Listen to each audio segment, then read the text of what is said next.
When you think about it, they're walking into a stranger's home essentially every day, or nearly every day when they go and start a new case. And that can be, quite a daunting task. And then as well, when you look at operationally, home care seems so simple, but it is yet one of the most endlessly complex things that I've seen from, all the logistics of getting people where they're going and making sure your bases are covered, you're complying with rules and regulations. So when I first stepped in, I was like, wow, it's quite simple. But the more and more time I spent, the more I realized the complexity of the work that we do every day.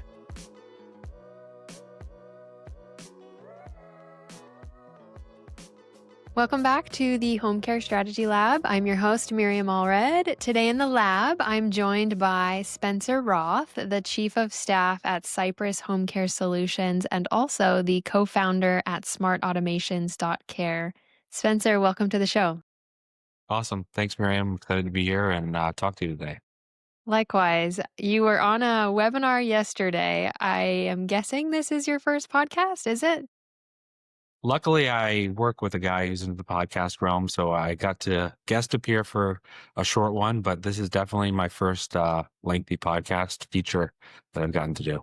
Awesome. Well, I know you do a bit of public speaking at this point with all the success that you're driving. So this shouldn't be too uncomfortable or out of the box. And like I said to you, it's just a conversation, you and me. Let's let everyone get to know you a little bit before we jump into the topic. What is your background pre-home care? What were you up to before you got into the family business? Yeah, so pre-home care, I worked for a big health insurance company for a handful of years, got to do a variety of things there, but really on the innovation side, they were a really forward-thinking organization, and I got to work on some really, really cool projects, helping manage these projects and programs, which interestingly kind of run like their own business within a business. So, but they were all called Something Reimagined. So they were all trying to really revolutionize the thinking of how we were doing things, and really got to work with great, brilliant minds who were rethinking the healthcare realm. And I think a lot of that's really parlayed into the work that I got to do at Cypress in terms of rethinking how we're doing home care and bringing the operations into the kind of 21st century. And more specifically, was your background in like project management or what was kind of your day to day in your wheelhouse? Yeah, project management, big programs where, there were like 15 to 20 little projects that all roll up as a part of a big program and making sure that, everything's working together, flowing seamlessly, and we're hitting milestones and getting to their end goals at the end of the day. Okay. And so your father and uncle, and maybe uncles, started this home care company. And so you grew up in and around the business. But what was it like stepping into the business? Like, do you feel like you had a good sense of what home care was and is? Or when you walked into Cyprus, did it feel very different than, I guess, what you expected? So yeah, my dad and my uncles started the business over 30 years ago. Obviously, my uncle Bob runs the business today. I grew up around it, but I don't think I really comprehended really what Cypress was. Wasn't until I got to see my grandfather towards the end of his life receive care from Cypress, and I got to know the caregivers. And the more I spent time here in Phoenix, I got to really understand what it is that Cypress did. I really got to really appreciate, the value and the respite that it could provide for our families. And it's kind of that time that I was spending here led to me getting involved a little bit. I ended up spending a week here, just kind of learning what Cypress did, spending time with different staff members, and eventually got involved part-time, just helping out here and there. And, next thing you know, I'm working full time. I'm there every day, and it's really cool to see and be much more connected to the end impact and the end goal of what we do every day. Obviously, it was great work that I got to do within a big organization, but I love that we are so close to, the work that we deliver and the care that gets delivered every day out here in Phoenix. Think back to your first few days and weeks. What were some of the things that surprised you most? Again, walking into home care kind of for the first time after having gone through the experience with your grandfather. What surprised you? What stood out to you? I mean, I think the number one thing that stands out to me is the caregivers and the quality of people that They are, but also the work that they do. I mean, when you think about it, they're walking into a stranger's home essentially every day or nearly every day when they go and start a new case. And that can be, quite a daunting task. And then as well, when you look at operationally, a home care seems so simple, but it is yet one of the most endlessly complex things that I've seen from, all the logistics of getting people where they're going and, making sure your bases are covered, you're complying with rules and regulations. So, when I first stepped in, I was like, wow, this is really, it's quite simple. But the more and more time I spent, the more I realized the complexity of the work that we do every day. And you and I were talking about that before we got on about you're working with a lot of home care companies across the country now, and you're getting a look at operations of other home care companies. And home care is home care, but the application, the execution, the operations vary drastically company to company. And so even, you're looking to Cyprus versus what other people are doing. It's so fascinating to see that, like you said, it's so simple, but it's also so complex at the same time. Yeah, everyone's really operationally a snowflake. They're all very unique in how they do it. And the interesting thing is, right, there's no right or wrong way to do things. And I think there's a lot of people creating a lot of great outcomes. And it's really cool that everyone can put their own spin on it. And at the end of the day, it's the people that, make this work possible and the trust that they build with their caregivers and their clients. And a lot of that uniqueness comes from the people that work and within all these operations across the country. So, with your background in technology, project management, innovation, especially, when you walk into the home care company, there's a lot of manual processes still. And I'd imagine your brain, with your background, went to automating. How do we streamline, automate, speed up manual processes? What were some of those initial processes that you saw at Cypress that you thought, wow, there's a better way? Like, wow, we can automate, wow, we can streamline. Like, what were the few kinda, like, areas of the operation where you thought we can immediately come in and streamline or automate those processes? I feel like I was fortunate to join Cypress at a time where we're really rebuilding, retooling. So we kind of had this toolbox, it was open. And, the opportunity for us to replace some of those tools or find better ones that really worked was really the timing was right for that. So we were looking at operational processes. We were looking at all those key tools we're using. So, what the business revolves around the phones and talking to your clients and caregivers. So, all right, so we're getting in hundreds of phone calls a day. What are we doing after the call? How are we documenting them? We really I got to dive deep and work with different people that were doing different things and really seeing how we could streamline their work, but as well, like remove a lot of the mundane that can be involved in their job, right? Everyone loves the work that we do, but they don't love having to go leave notes all the time. And how can we take things like that and automate it so they can spend their time doing more high value things, being more engaged person to person, and building relationships with our caregivers and our clients? I think it's interesting the word like, the phrase that you just used, which is, like, the operation revolves around the phones. Another way of thinking about that is like the operation revolves around the people, but the phone is the tool that gets us to the people. And so really the phone system is at like the heart of the operation, which I personally haven't thought a lot about. Like we talk about like the scheduling system, we talk about some of the other tools and technology that are like the backbone of the company. But you've helped me just bring to light more of this focus on the phone system. Like the literal phone calls are the avenue, the channel, the tool to get out to these people. And that is really like the backbone of the company.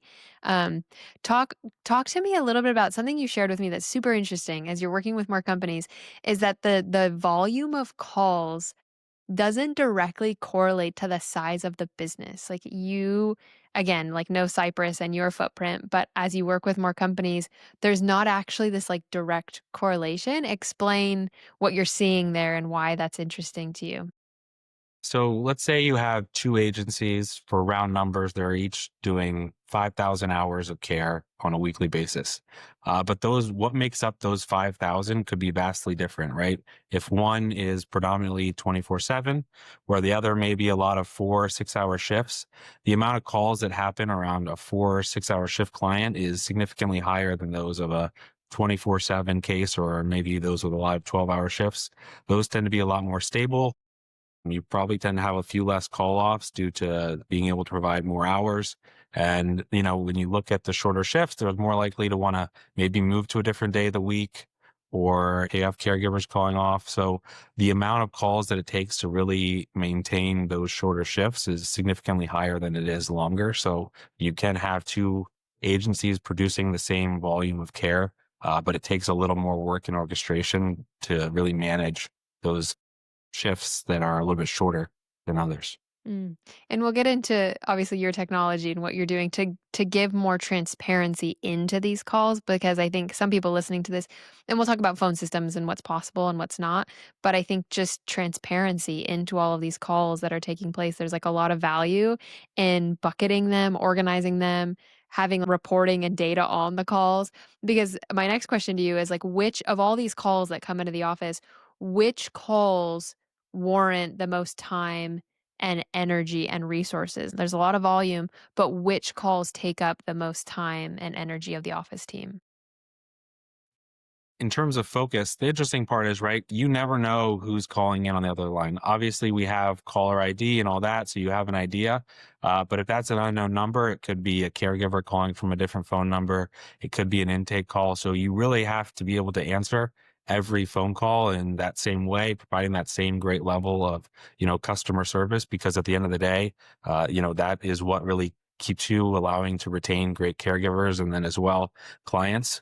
But it's really those intake calls that, if you look at it from a time perspective, are the most lengthy, one in duration, but one making sure you're capturing all that information and as well have all the steps aligned on the back end to be able to continue to move that person through that kind of client onboarding journey and getting them from just a phone call into a caregiver in the home providing care.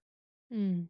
Let's talk about that intake call specifically. Again, kind of thinking back to when you first started in the business, like what were the inefficiencies or the specific pain points with that intake call specifically? Well, I think, one, we at Cypress always wanted to kind of set a standard and really make sure we were providing consistency in terms of how we were handling those calls, but as well, what we were doing behind the scenes, right? So, how are we taking notes? If you're typing while you're talking to someone, they can often hear it and it can kind of be off putting. So, you're handwriting notes. So, you're capturing everything on paper. Then you go and you enter it into the system. You send a message to that next person who is scheduled to go visit them in the home or who needs to call them, set that up, whatever gets established on that phone call. So there's a lot of ways we can kind of remove some of the redundancy and repetitiveness from call to visit. So there's a lot of ways we could easily streamline getting that information automatically into the system, automatically informing people. At the end of the day, right, everything's happening through the phones. There's so much communication and there was so much need to keep everybody on the same page and really make sure that information is accessible to everybody. So whether they are creating the schedule or they're in the home visiting the client, you want all the different teams within the operations to be really on the same page of what's going on with each person. And the word that comes to mind is like real time. Like it's one you in home care, we talk a lot about like proactive versus reactive. You think about all these calls coming in and the documentation. Like it takes time and there's like lag and you want everything to be as real time as possible, but when the documentation becomes so like burdensome, it's hard to keep everything moving in real time. Tell me about so obviously you have a lot of experience like with phone systems and kind of what's available today with AI coming on the scene. It feels like transcription is kind of out of the box with every solution these days. In your kind of 3 years in home care, have the phone systems evolved and innovated pretty heavily when it comes to transcription? And is that out of the box or is that not common with phone systems? Really depends who you're working with. I think there are a lot of great options out there, especially as you move into stuff that's in the voice over IP realm. It's really not always out of the box. Sometimes it's an add-on, sometimes it's not. I mean, the thing that I always encourage people to do, whether we end up working with them or not, is always record your calls. I think there's so much opportunity to improve your operations and outcomes when you can really listen back and get quality feedback to those who are on the phones every day. I think, regardless of whether, you can utilize a lot of these AI tools that are built into some of these systems, regardless of if it's a simple phone system you use, just the basics of recording a call can really go a long way to help, improve operations from that standpoint and the customer service that, we're providing every day. In your experience working with more home care companies, are a lot of them recording calls? Are most of them recording calls, or are a lot of people not recording calls? I would say it's probably less than you think. It's a very much 50-50 when I talk to someone, whether they are currently recording calls or not. And many of them are using phone systems that have the capability to. They just haven't enacted that for one way or another. I mean, obviously, if you look at all 50 states, there's different laws around recording consent within each state. So it does take some practice to make sure you're complying with regulation and making sure you're announcing that you're recording, whether it is an inbound or outbound call. I wonder if that's the hang up for people is the compliance piece and not knowing, but then also not wanting to add that extra layer of compliance to their phone calls. The most common phone system I hear is Ring Central. I'm curious who you all are using at Cypress and what and who are the main phone systems that you hear of across the industry. So at Cypress, we're using a system called AirCall. But as we look at what's common out there, Ring Central is definitely a common one. We see some dial pads and open phones and Zoom phones. So there's a lot of different options out there. I think the interesting thing people have to think about when they're picking their phone system is, do they need that desk phone or are they willing to go mobile? Most of these systems can be done from an app on your cell phone or even done on your computer. So when I'm talking to people like, all right, well, what phone system would work with SmartAutomations.Care? We're always like, okay, first question, do you need a desk phone? And the answer oftentimes is no. And really kind of changes their perception of how they're going to handle things. And, the other interesting thing is a lot of the different phone systems out there, they are more than a phone system, right? They can become your internal communications platform. You can have your meetings there. So there's a lot of other features that you kind of have to explore and assess whether you want those and need those. And that kind of informs the way a lot of people decide what they end up doing. Share your personal advice on this, like desk phone versus mobile. Again, you're in this territory, and I think a lot of people listening to this may be thinking like, "Oh, we're not recording. Oh, we're using Ring Central. Oh, are we utilizing all the features?" Like, what's your take on best practices when it comes to phone systems? And it's okay for you to share like your opinion. I know this is your opinion, and like you said earlier, every home care company is like the operation is like a snowflake. I love that. But what's your advice? What's your take on best practice for some of these things? I mean, I think if you can move to a system that really allows you to be mobile, it leaves you in the best place moving forward. I mean, so much of the work that we do is in the field, right? And, you really want to be able to pick up and make those calls wherever you are. So giving people the option to be mobile, I think is, the biggest benefit that I see from many of these systems. And even if people aren't in the office, even if they're working from home one day, they still have all the access they could need. And then as well, there's so much great opportunity within these platforms to route your calls a certain way, build certain call flows so you can get the right calls to the right people at the right time and really not worry about calls getting to voicemail or getting through in a way that you're not answering. When a caregiver is calling for an urgent situation or new clients calling because they need care, you really want to be able to capture as many of those calls as possible. So, having that mobile solution really provides that. And I think like a lot of software, it comes down to like utilization. There's some crazy stat about like most software that people are using they're only utilizing like 20 to 30% of like the total capabilities. And I think it's just a lack of understanding and knowledge of what's available. And so I think my call to action for everyone listening too is just like understanding what's available with your phone system and make sure you're aware, but then also maximizing it. If you're not maximizing the tools and resources that are available, like that's on you to figure that out and make the most of it. Because again, I think it's just a lot of like lack of utilization, lack of understanding. Would you agree with that? I mean, 100%. And I think that goes for outside of the phones, right? Everyone's got these powerful scheduling platforms that they're using, but are they really using all the capabilities, that they have to really maximize things within their operations?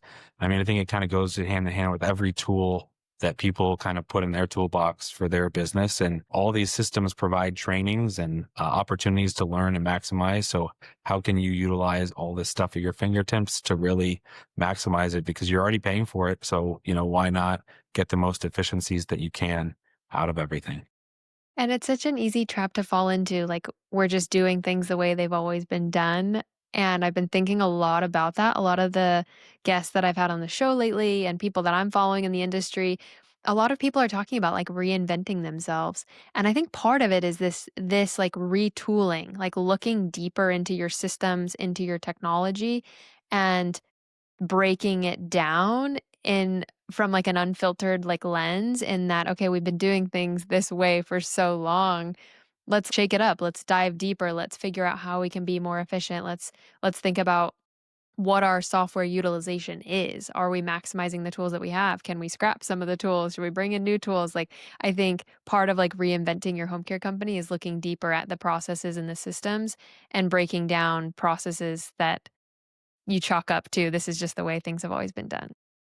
Yeah, I think you kind of have to look at everything with that scientific method, right? You kind of have to hypothesize what might work and give it a try and evaluate it and see, okay, some parts of this worked, some parts didn't, and you can really change and really streamline things that way. But if you're not, willing to fail a couple times along the way, you're never going to get to that ultimate process that's going to really allow you to flourish as an operation. Mhm. Let's talk a little bit more about smart automations specifically. You all sit between the phone system and the scheduling software, which I find really interesting. Explain what you're building that sits between systems and what exactly it's capturing and doing. So our goal with this is really to allow that human connection to flourish because we know that's what makes home care businesses successful, and that's why people love doing this work. So sitting between those two systems, our goal is to really allow that person to have that conversation and really handle a lot of the back end work that they might be doing after the fact. So, documenting, leaving a note, creating a profile. Our goal is to really manage all that so they can focus on, the action. And then as well, really looping other people into that process. So there's a lot of important events happening all day long within a home care agency, right? A new client call off, emergency, someone's having an issue. So how can you handle this best? With what we're doing, right? So that emergency happens, our system documents it in their proper profile within the scheduling platform so that whoever took that call can then go, make that next call to help solve that problem. Or we've informed in their communication channels about this call and they can kind of collaborate and help find the better solution that exists out there. So I think it's all about, really collaborating internally and making sure, everyone's on the same page, but also, in a world pre a system like SmartAutomations.Care, there's a lot of information that's sitting within people's brains that's not accessible to everybody. And you really need to be able to maximize that in a way to solve problems that are happening every day and create solutions to things that, whether it is a call off or a client who's having an urgent issue and needs a different type of service that you may not be able to provide.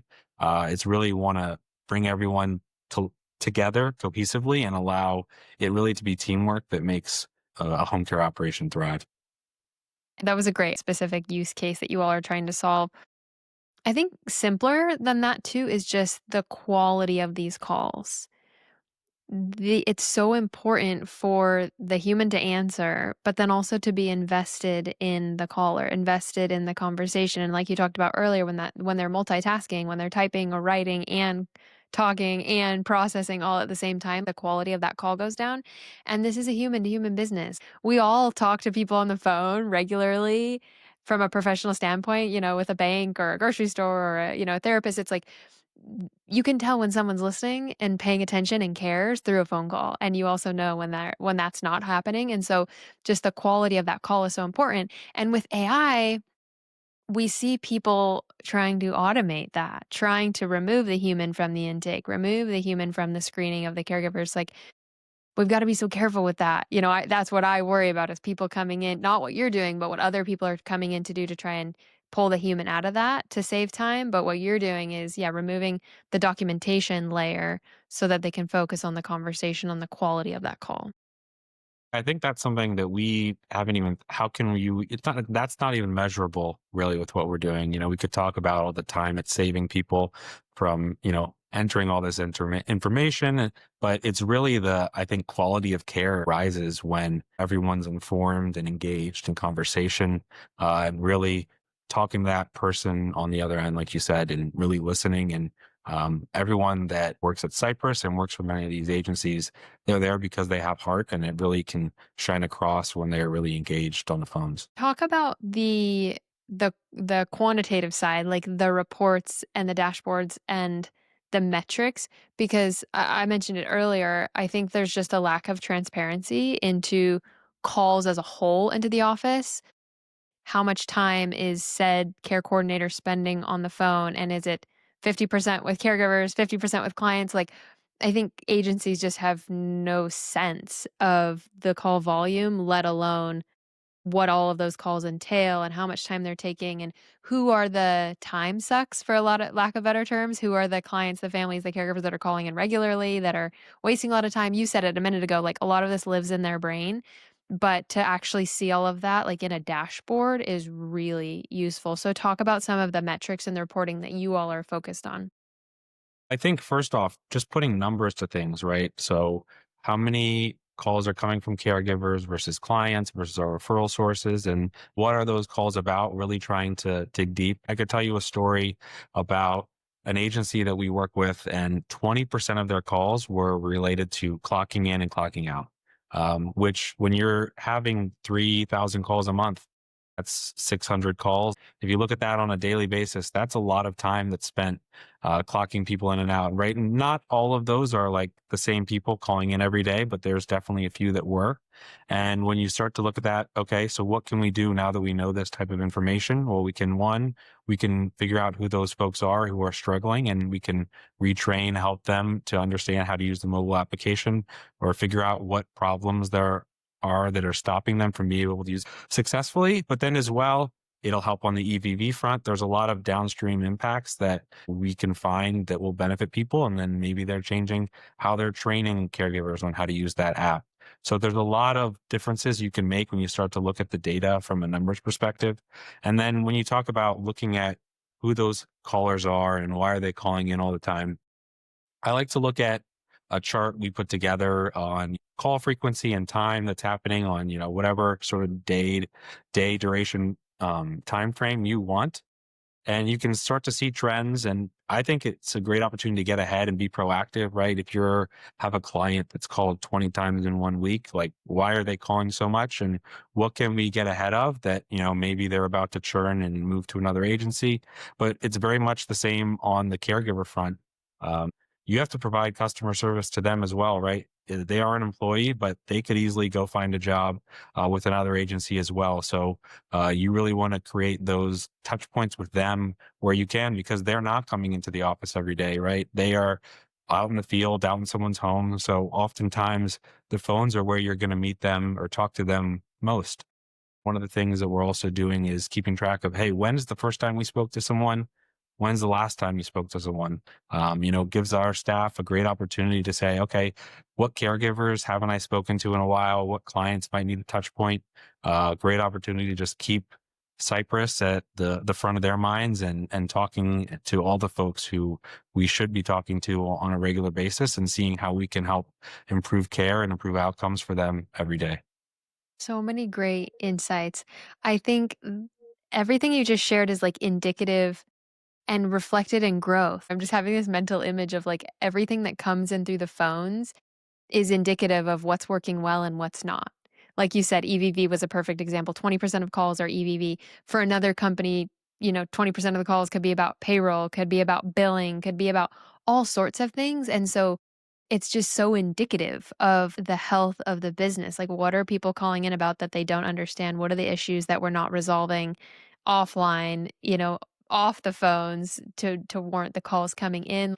I think it's so indicative. And again, I think there's just a lack of transparency and reporting, quite frankly, about all of these calls that then help the agencies know how to pivot and innovate and streamline some of these things, but the calls are really like the indicator of that, and so seeing all of it quantified is so useful so that they can make the changes necessary. As a listener, I know you talk about the cyclical nature and seasonality of home care sometimes. It's interesting, the more we're working on this and the longer we're working with agencies year over year, you can start to see trends on, what things happen certain times of year versus others. And the phones are the lifeline, and it's really crazy how indicative of the success and healthiness that they are. Can you share more into, I guess, what you're seeing? Like, I don't know if you're thinking like time of year, like summertime is busier or slower, or holidays are busier. Like, are you talking in terms of like seasonality that you're already seeing trends?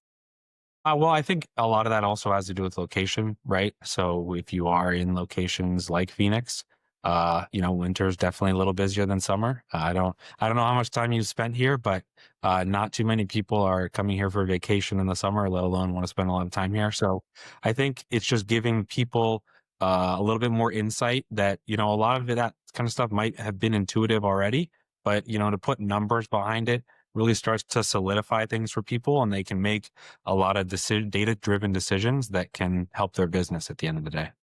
And even on a smaller scale, like the daily trends and the weekly trends, what time of day is there the most call volume? And then what time of week is there the most call volume so that you can be proactive in scheduling or, doubling up people on the phones in certain times of day or when to like scale back certain times of the day. Like there's so much value in just understanding like that level of detail with the phones.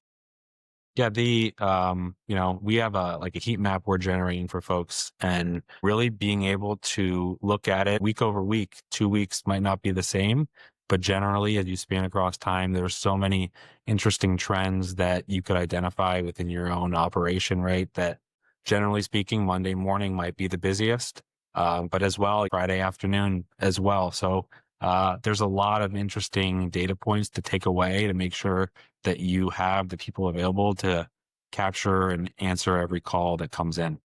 Mhm. So for people that are curious, explain the workflow. A call comes in through the phone system. What is your system doing? And then where is it pumping information to? Like walk through the literal flow of what happens with smart automations. Yeah, so person takes the call, handles it however they see fit. Talking to whoever they're talking to. Once they hang up, that's kind of where smart automations takes over. We're going to analyze that call and really, based on the caller and type of call, decide what to do. If it's an ordinary call from a caregiver or a client who's already on service, we're going to document that in their profile. We're going to leave a note. We're going to categorize it. We're going to use the internal systems of their scheduling platform so they can really maximize it. And that becomes their source of truth. When it's a lead call, we're going to help them create that lead, populate that profile with all the information that was captured. And then behind the scenes, with any call type that they deem really important to their operation, we're going to share a bit of a summary about that call to some of their communications channels so that they are as broader awareness and they can work together to solve problems. And that person who answered the call can then just go do what's next necessary, whether that is, making another call. Because at the end of the day, you're right. If a client changes their schedule, it requires another call to a caregiver or vice versa. So oftentimes calls require other calls, and we want people to just continue to do the work they have to do and not worry about telling everyone what's going on and documenting it, because a lot of this can be really automated and handled for them. So there is a layer of AI in here as well, which is maybe the summarizing and some of that documentation. Explain the functionality and the purpose of the AI specifically. The AI we're using, really, our goal is to use it in a way that really aids in the work that we do. So a lot of summarization, obviously. I mean, if you look at every meeting you're on today, you've got a little meeting. There's a person that joins the meeting, but it's really not a person. It's recording, it's summarizing, giving you tasks that are going to happen. You can kind of think of it like something like that for your phone calls, although we're not listening live. So we are doing that for all the calls, and then as well making decisions about when to create a profile, when to not create a profile, where to leave the notes. So our system is quite complex in making decisions on where to put things and when to put things in certain places and when to inform people. So a lot of decisions that it's making to really empower and kind of be that teammate behind the scenes that is keeping everyone tied in and looped into what's going on.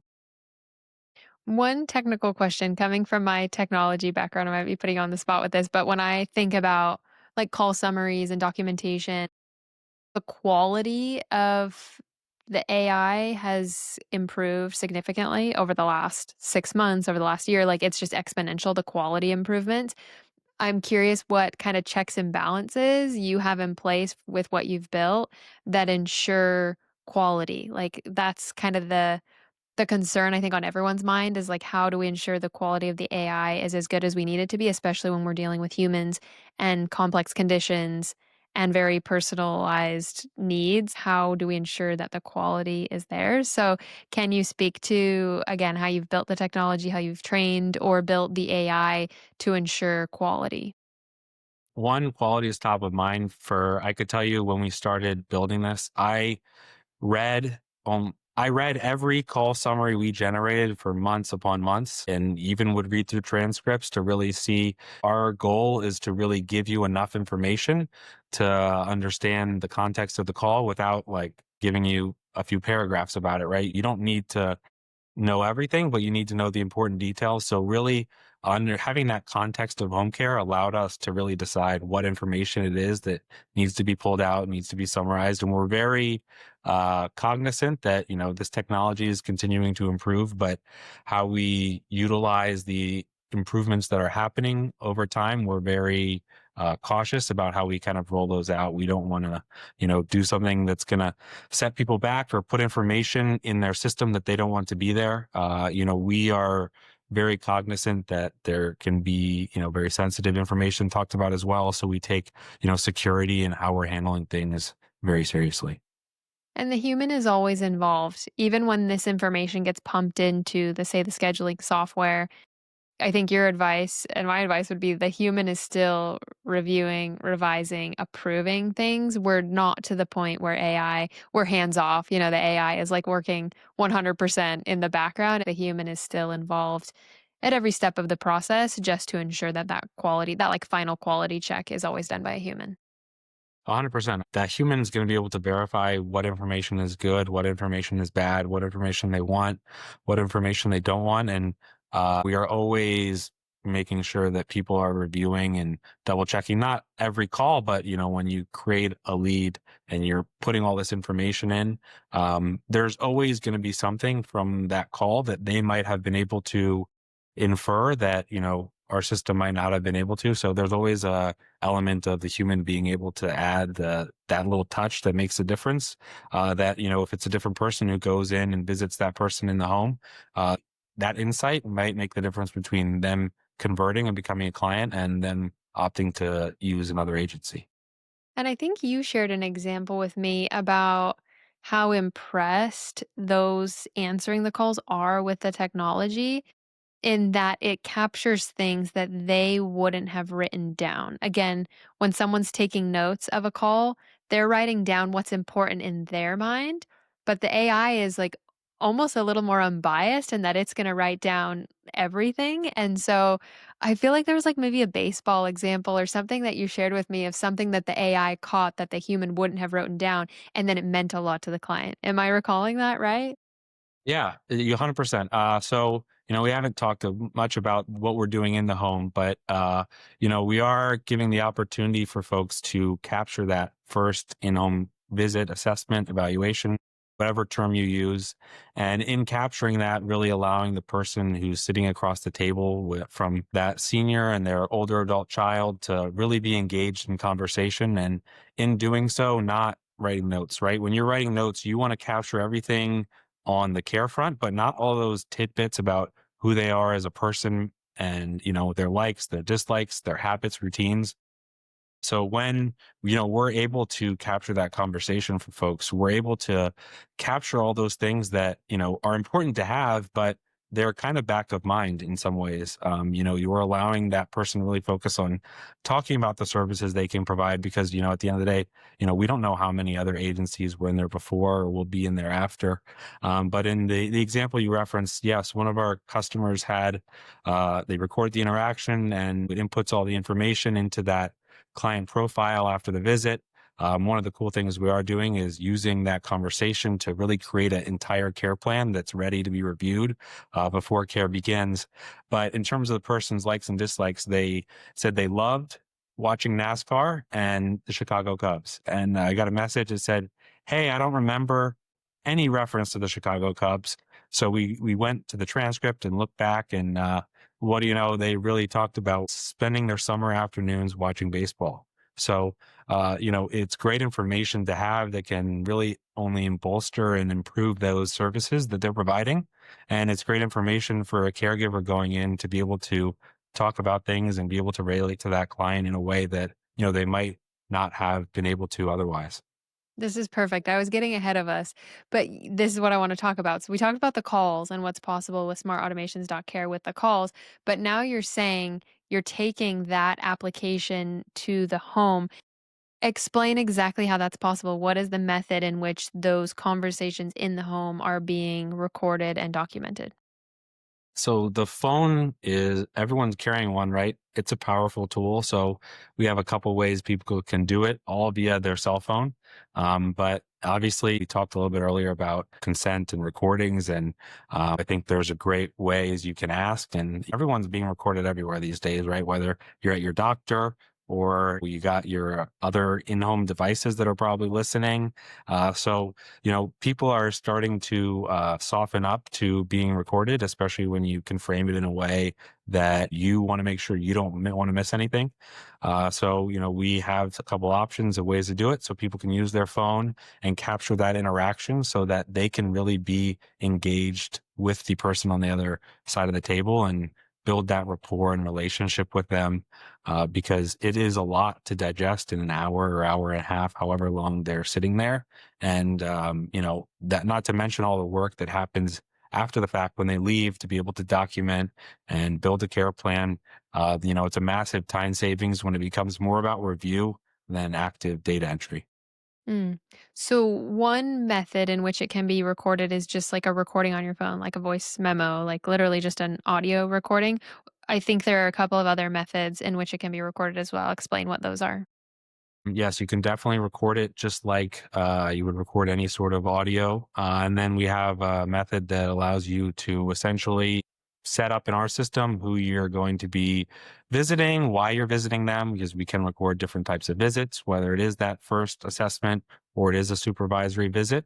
And then from there, calls out, and you can use that call to capture the dialogue and that it happens at the table and or wherever you're sitting, and enters it from there. We're seeing a lot of people lean into this and use it in ways that I personally didn't even think of, to really help them improve the care and the outcomes that they are wanting to provide.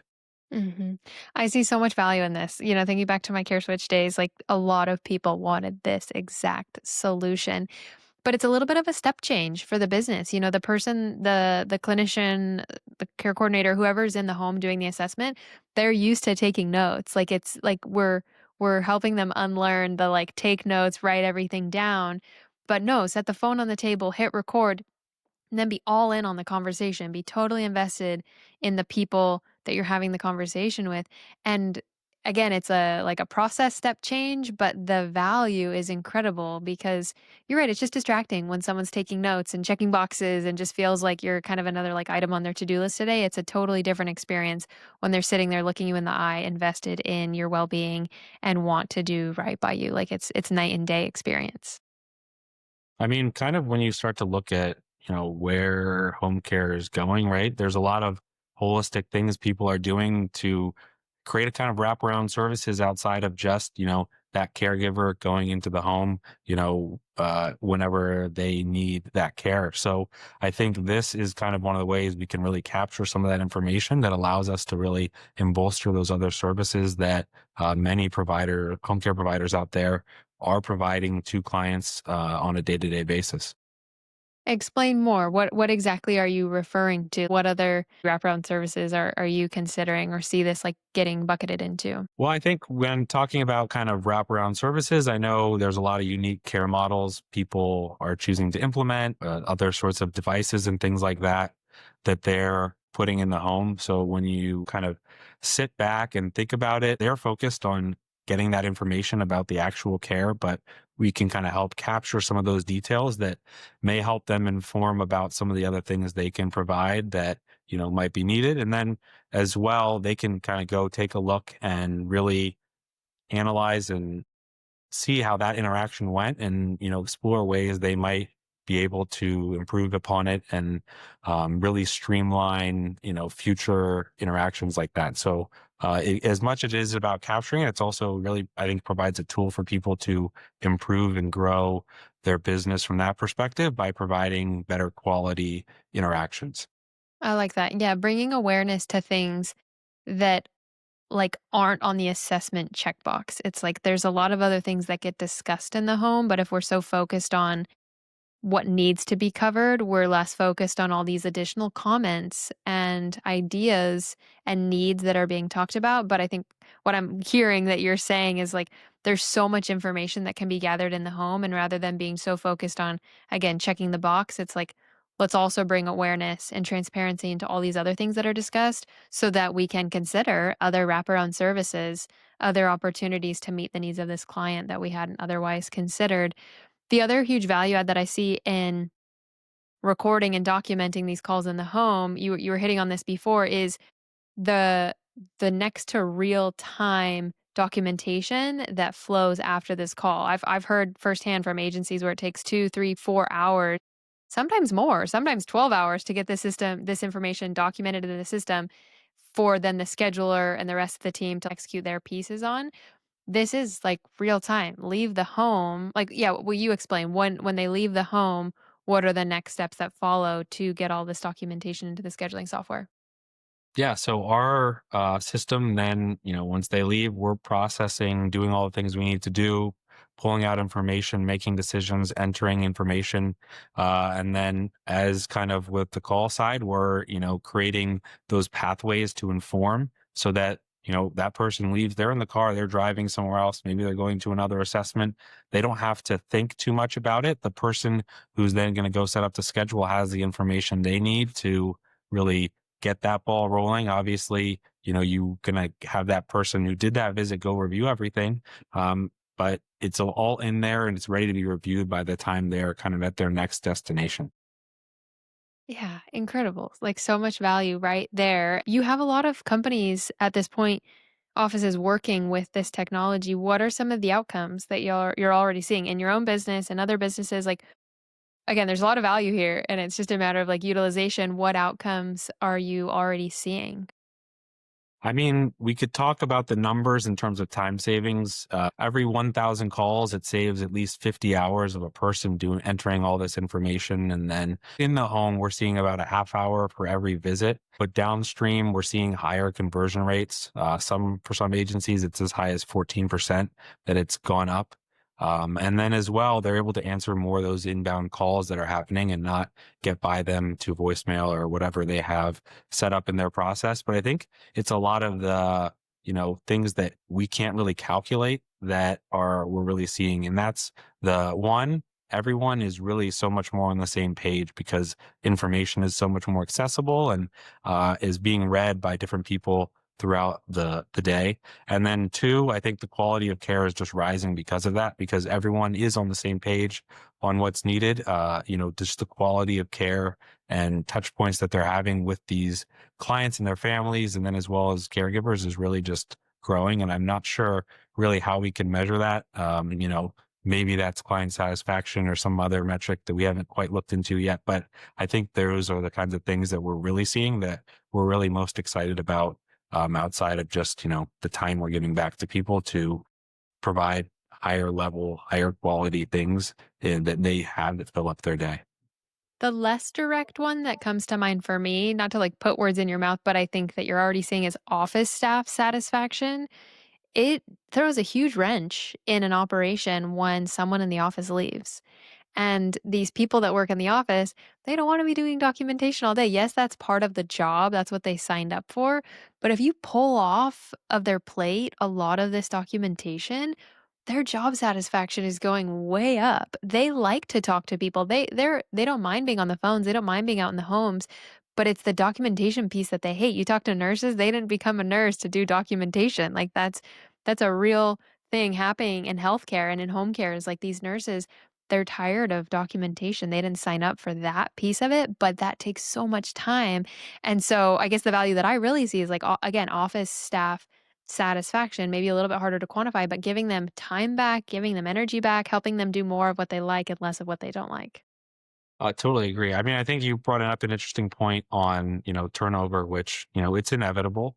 Whether that person is moving on to bigger and better things or that this is not a right fit for them. But I think we're also removing that barrier of information that was probably otherwise in their head. And, when they leave, that information goes with them and really making sure that, there's a lot of continuity for clients and for caregivers for that matter. That, this information isn't leaving one business one day and another. It's all staying there centralized and accessible. When they backfill that role or get someone else filling in for them, they can read all about that history and that relationship with that client and caregiver and really have an understanding of what their experience has been with that agency.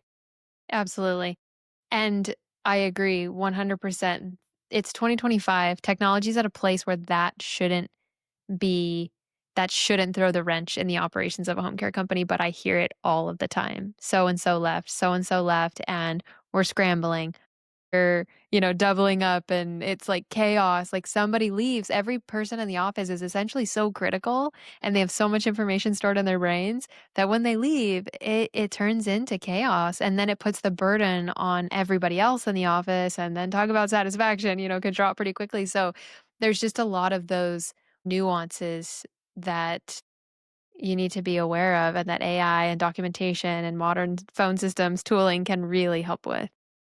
An interesting thing I've seen when we began to create this was not even from people leaving. It was just, making sure people can take that time off that they deserve from the office. And, with tools like this, we can build ways to make sure that nothing gets left behind when they're gone. They don't have to worry about who's calling them, who's texting them. You can create ways for people to loop other people in and route calls and things like that so that even office staff member wants to take a week vacation doesn't have to have work in the back of their mind. We can utilize all these tools to really give many people the time off that they deserve from doing the great work that they do. Yeah, that's a great point. I'm glad you added that. Let's talk about looking to the future, Spencer, like the next 6 to 12 months. What specifically with AI are you keeping an eye on? What's coming out that you're impressed by? What do you all want to integrate into what you're doing? What's trending or popping up on your radar that you're watching? It's a great question. I mean, I think if you look holistically, things are moving fast, but also in some ways they're moving slow. And I think for us, how we envision the future is really being thoughtful about how we want to grow and implement things that can continue to really just empower and that human relationship and continue to build that trust. So, as a business, I think a home care business, you always have to think about, one, the people in it and really how to empower them. And I think there are a lot of great people out there working on a lot of great things. And I think rising tide lifts all boats. And the more people dedicating time and energy to the space, the only greater outcomes we'll have across the board and for home care agencies everywhere. And obviously, you see the numbers that people talk about all the time about the growing demand for care. So, I really do love seeing all the different people working on great new innovative things in this area. Yeah, I was listening to a podcast yesterday that was talking about all the layoffs, like it's a really interesting time. We're seeing the big companies laying off thousands in droves and it's pretty alarming and they're chalking it up to AI. They can quite literally do more with less. And I think in home care these agencies are already running lean, but it's all about efficiency and margin. How can you get 2 to 3 more times productivity out of the team that you have in place today, and it's tools like this. It's literally tools like this that take documentation out of the equation, reduce it significantly so that that individual can be 2, 3, 4 times more efficient. Like, that's, I think, the evolution that we're entering into in home care. I don't think we're not gonna lay people off in home care, like, that's not what's about to happen, but if we wanna continue to grow and scale and meet the demands, it's plugging in technology to help your existing team be, again, 2 to 4x more efficient. Percent. And maybe some of these people will find their new calling in home care, whether that is maybe as a caregiver or maybe an office somewhere across the country. I think there's a lot of great minds out there that this space can always use more great thinkers who are working on new innovative ideas, and then as well just providing great operations and great care to folks everywhere. That's a great point. Come to home care. Lots of good things happening here, and we need the support. Spencer, thank you so much for sharing a little bit about yourself, about the success that you're seeing, about what you're building with SmartAutomations.Care. What is the best way for people to contact you and learn more about this tool that you're building? Yeah, they can shoot me an email, Spencer at SmartAutomations.Care, or I'm on LinkedIn at Spencer Roth. But yes, would love to chat more about it. And, thank you for having me, Miriam. It was a great conversation. Really enjoyed it.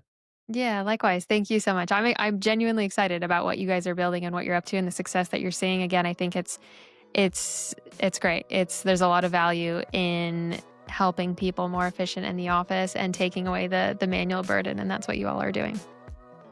Thank you.